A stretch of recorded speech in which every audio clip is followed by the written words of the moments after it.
But does anybody ask the white people in South Africa? Is it every white person in South Africa or every non-black person in South Africa that has their papers? But you see, that's what you don't understand. Much and much is not going to go to areas where white people are and advocate for white people. We're not a voice for white people. No, I'm not saying advocate. I'm trying to make you understand how we end up it looking like black on black. Right. So remember, we are black people.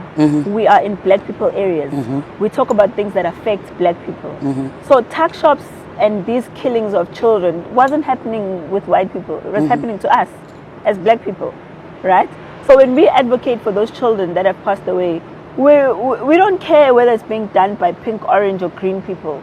We care about the source of the problem. So if the source of the problem is Pakistanis, Somalians, Ethiopians, and whatever, that's who we're going to deal with. Right now, we go to these factories that are exploiting people, that are working overnight and doing that. Those are Chinese. We still don't say, oh, no, you're Chinese. Have you been to Chinese factories? Several times. Several times. I can even show you pictures of myself going to Chinese shops with the police. Please share them with me when you're I'll done. show you now. Yeah. So we go there with the police. We say, like, okay, these people are undocumented. We've dealt with plenty of Pakistanis, Somalians who don't have documents. It's not an issue of just black people and us fighting with black people as some people like to perpetuate. It's absolutely not. Like I keep saying, this issue is not an issue of skin color. It's an issue of documents. But it's black people that are mostly being affected, Jacinta. Well, that's because it's majority of them that are here undocumented. There's nothing we can do about that. But nobody's documenting. Nobody is releasing any. In fact, as you rightly said, if there is no data for all the black people coming in, surely then there can't be any data, or at least accurate data for all the white people coming in. But you see, that's where you keep even all the Chinese. But that's why you keep missing my point. I'm repeating the point. You see here, we are in Chinese shops. That's me. You can see me personally dealing there with Chinese and Pakistanis and Somalians. I look for more of them. I'm waiting for it to download. And I'll show you. So what I'm trying to say is that it's not a skin color thing. It's a are you documented thing. And the reason there's more black people who are undocumented is because more of them are coming in undocumented. You understand? And as you can see, those Malawians that are over there, they can't afford to live here. Do you understand? So where are they going to live? They're going to live in those poor communities where there's poor black people. So they're the ones that are going to be complaining about them being getting what they need. Because remember, when those Malawians are going to hospital, I'm talking about those particular ones because the ones outside, they go to hospitals where there's other black people. So who ends up not having medication, which is something we've been suffering from all along now. There's not enough medication. There's not enough beds. There is not enough space for people to go. So you can't make it seem as if this is a race thing. It's a struggle for resources, which is what I always say. And South Africa does not have enough resources for South Africans. Then comes Malawians who are having problems with their own governments. We understand they're poor, they're sad, and all of that. But now, it's not white people that are going to be suffering when they don't have beds in hospitals. White people are fine. They don't have to deal with them. They're the ones that probably even keep them and treat them like slaves and make them work 10 hours or 15 hours a day and pay them 100 rand. You know, white people are the ones that are benefiting from those Malawians. But look at where they are now, displaced, because they don't have money to go home. Who is not paying them the money? The people that are employing them. So this is exactly what we're saying, that we cannot have a system that glorifies modern day slavery just because we're saying it's black people. It can't be. Because remember, those same white people that you guys are saying we must fight against are the same white people. They come here and they worship and they treat like gods while we're trying to fight them for a minimum wage. How do you think we're going to get the minimum wage if they're the ones going to white people and replacing South Africans as the modern day slaves? It's not going to work. So I feel like it's a one-sided thing where you're thinking that we're fighting you because you're black. But no, you're the one setting us back as South Africans because we're black. Because if you're black and you're coming to go and compete with white people then, so that we can see that you're not fighting with other poor black people. Go and compete with white people. Why not? In that case, I have to ask, how many black people actually, I'm talking about South Africans, educated South Africans, how many of them actually compete with white people for high-paying jobs, for highly skilled jobs, for professional jobs. How many of them? You see, the problem... I'm just going by what you're saying. No, I'm hearing, but that's a different conversation altogether. Why is it? Because these are two different classes that you're comparing. Okay. I'm comparing a class of poor people, and you're comparing a middle class of black people. No, but you're saying that... I'm going to go there with the black people who are middle class. Now, the same middle class that you're complaining about are now the same people who are part of March and March. And you know why that is? Why? Because South Africans who are hiring are not following labor laws. And what they're doing is we've got a host of unemployed teachers, a host of unemployed doctors, a host of unemployed TVET lecturers. Why is that?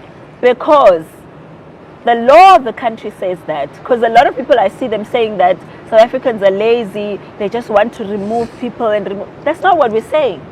We're saying the country has laws, right? And if the law of the country says, before I hire you as a Nigerian, I have to make sure that there's no other South African that is qualified for the job. Is that the law? Right? That's the law. That's what the law says. I can send it to you just to verify. Right? That is what the current law of the country says. Currently, that has not been followed. Because in universities, in hospitals, in schools where they're supposed to be lecturers, in formal structures with municipalities and other places, South Africans are not getting jobs because they're given to other foreign nationals without following due process. Currently, even in parliament, there's a huge uproar that you must see, that the parliamentarians have asked how many foreign nationals are in our universities. Because now what happens is you come in, right, as a Nigerian, you get a good position at a university. Oh, you mean as a Yes, lecturer? as a lecturer as a professor? or something. Yeah, professor. I think a lecturer is like a senior position, right?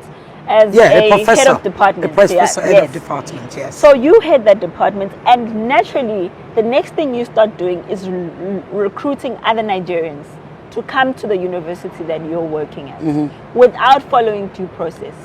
So this is now an inquiry in Parliament currently going on, because a lot of universities are hiring lecturers who are foreign nationals in a way that they shouldn't be hiring them, because they are South Africans who are qualified.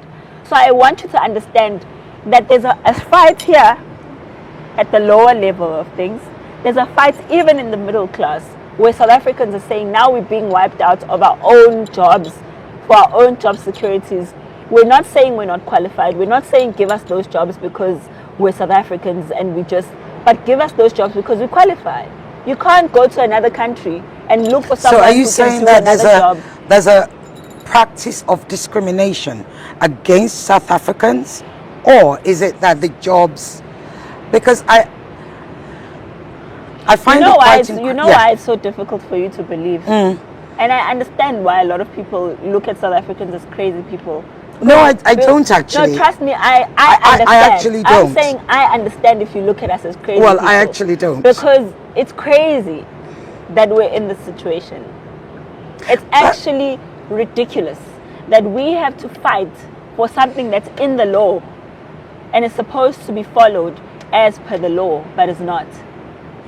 But what I find hard to understand is that you are saying that if a head of department, an HOD, is hired for a university anyway, and they tend to hire a foreigner, that's what you're saying, right?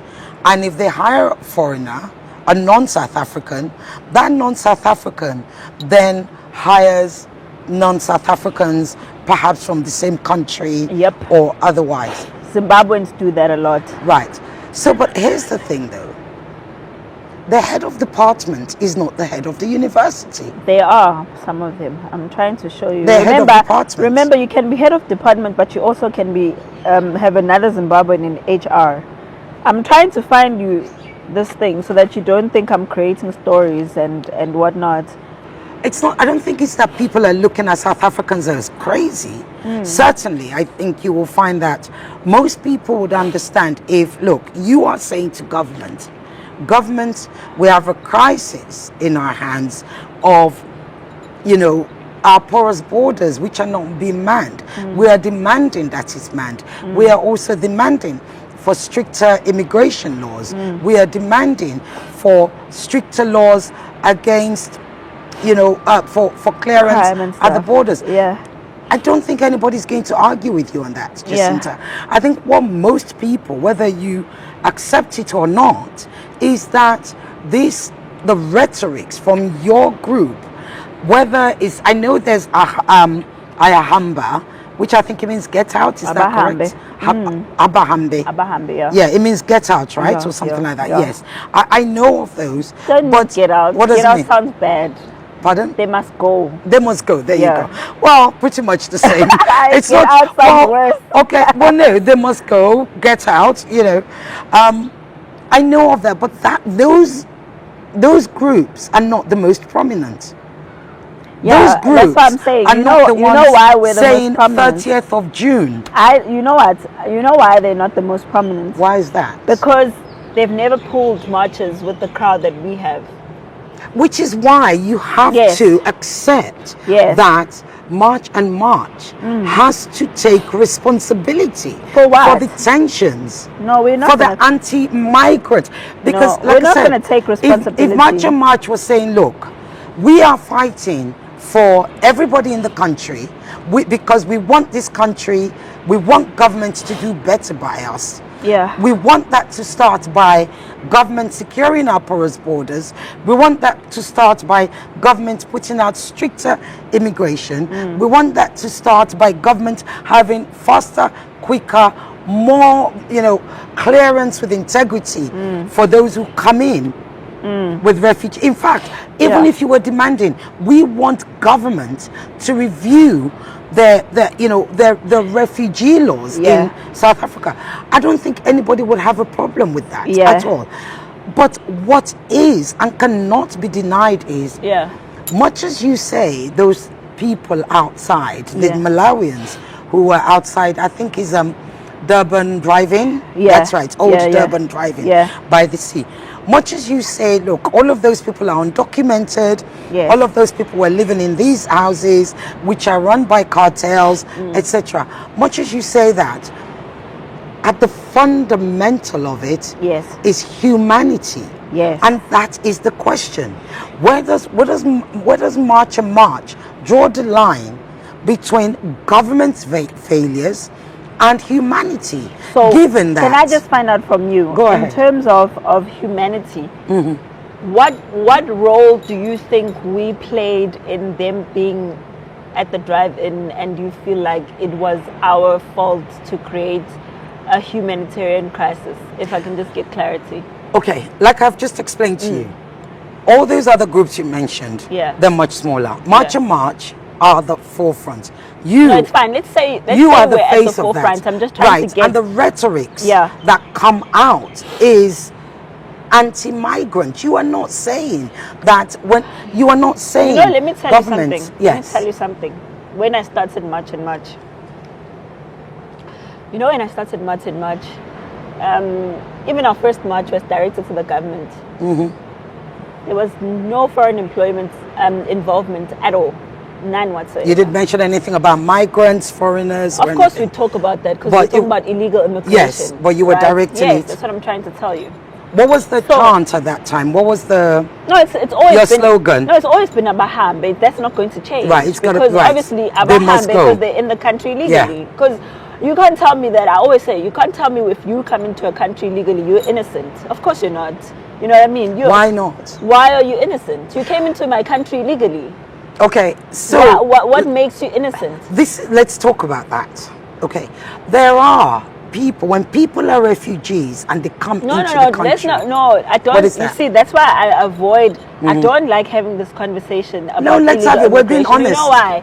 Because every time we talk about this, the first position that people assume a migrant is a victim. Okay, Because if you're saying to me that they're a refugee, you're automatically giving them a victim label, which is not fair. But do you not believe that there are refugees? Not everyone is here. No, not everyone is a refugee, I agree. Exactly my point. Majority of the people we have here are not refugees.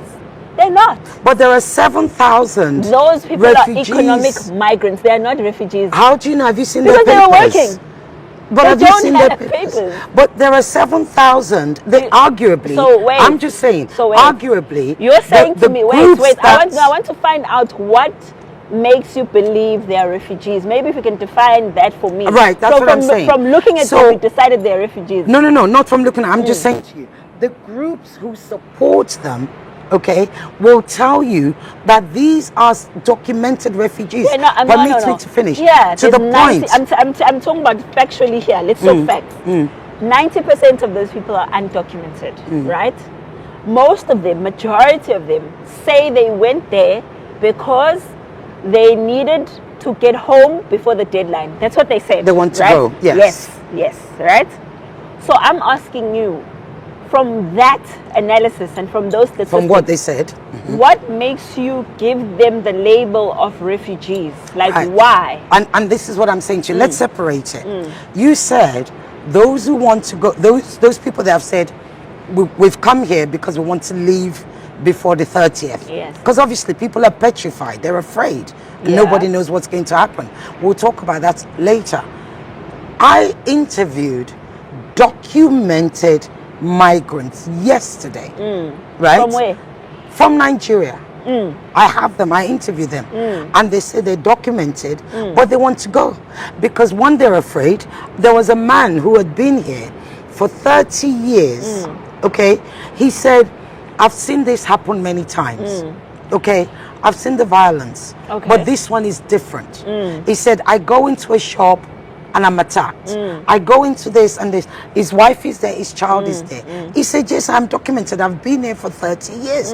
I had a business.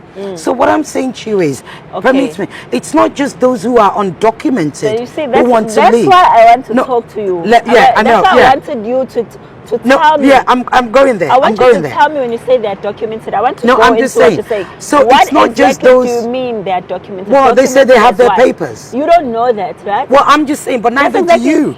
You don't know see, the that's what papers I'm for saying. all That's those what people. you see, that's why I want you and I to be Yeah. to try and understand each We other are, we here, are. right? Because I'm living here, and I can grab the next South African when we come out of here, right? And ask them from the interviews that we have seen of Nigerians once they land in South Africa, how many of them do you believe are telling the truth? So what? Nigerians are liars because that's your Not just experience? Nigerians, no, not just Nigerians.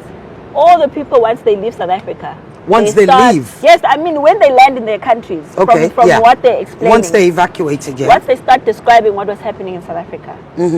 It's stories that we know are not true. Because Which is someone what? will say, let me give you an example. I'm giving you an example. I'm taking you there. Someone will say, I came here on a visa. There's a man who said he was here for I think 20 years. He came here. He was, he said he had, he was an asylum seeker. Then he said his documents expired, but he was running a business. Right? Now, you know those stories don't come together, right? Because you can't have a document expire, then you're an asylum seeker. Because you must decide, Pele, if you're coming in as a visitor, you're a visitor. Then you're an asylum seeker, you're an asylum seeker. When you seek asylum, it's the first thing that you do. You seek asylum, because that's what you're here for. You can't seek asylum after a document expires. And then on top of that, you open a business. What documents are you using to open a business? These are things that you see. Right. That's what I'm saying. That's what so I'm if saying. you don't I have, want us. but what if they had opened the business whilst they had the papers? That's what I'm saying. You can't open a business with those documents. There are certain documents that allow you to open a business. There are others that don't. You can't open a business with an application for an asylum seeker. I see. You can't. You can't. But you can open one once you're cleared as an because asylum remember, seeker. there's in the country there's 250,000 only refugees and asylum seekers Documented. in the entire system. 250,000 in the documented. entire system. So as someone who's been on the ground doing work, as you can see in the video I showed you, we literally go with the police and Home Affairs because we're allowed. We've got a right to do that with the police and Home Affairs to see these documents. What they started doing now is they take a paper. Remember, an asylum seeker document is a piece of paper. Right, it's nothing yes. special. They photocopy, they stick all of them, they have the same documents. Majority of them don't have real documents. I don't know if you've seen, there's a report by the SIU that was saying exactly that. That some of them are even buying these documents fraudulently. Nigerians come here as students, majority. So I'm just trying to paint a picture of how they come in as student visas. So there's a young boy who passed away. I don't know how he passed away not too long ago. So Nigerians are trying to get money for him to go home. Or that boy who tragically passed away as an Uber driver. So he came in the country. Well, he was killed. He didn't pass away. No, he was killed. He was killed. No, it was a crime issue. It was a crime. Yes. Let's no, I'm just saying he was killed. No, that was crime. Killed because no. It was crime. It was by a crime somebody issue. in the car, a driver, a passenger that he took. Yes. And that was very tragic. Nobody advocates for that. But when they found out his documents, he came as a student. He never went to study a day in his life. And when he was now trying to work, he was working using someone else's identity. Do you understand what I'm saying? So I'm trying to paint a picture of how people come into the country. So there's I think they said about 4,000 student visas had been issued. And all of these people are not students. To Nigerians in how many years? I don't know. Okay, I don't know the years. you just said 4,000. I'll send you the report so that you can see it that for would yourself. be great. Yeah, I'll send you the report so you can see it for yourself. But what I'm trying to say too is that the problem is there's too many issues happening at the same time in the country. Certainly. Do you understand? Certainly. So we've got an issue of illegal immigration, just illegal immigrants just walking in at the border because the border is nonsense, right? Yeah. Then there's an increase of people who are buying documents, which of course we can't blame people, because if there's corrupt people selling documents, yes, they're corrupt. Both of them are corrupt, the buyer and the seller, right? And then on top of that, there's people who are photocopying documents, carrying them around, but they're not real documents. Even today, they caught another one who was trying to come and get a smart ID in Ndwedwe, just down the road, because there's so many fake documents in the country. I hope you understand that. Absolutely. And then on top of that, let me add to the problem so you have a picture. There's only 800 immigration officers in the entire country for a population of God knows how many people, because the one that was there from Stats SA says 65 million people, right? That was 2022, right? They said 65 million people, right, at the time. We don't know how many people are in the country.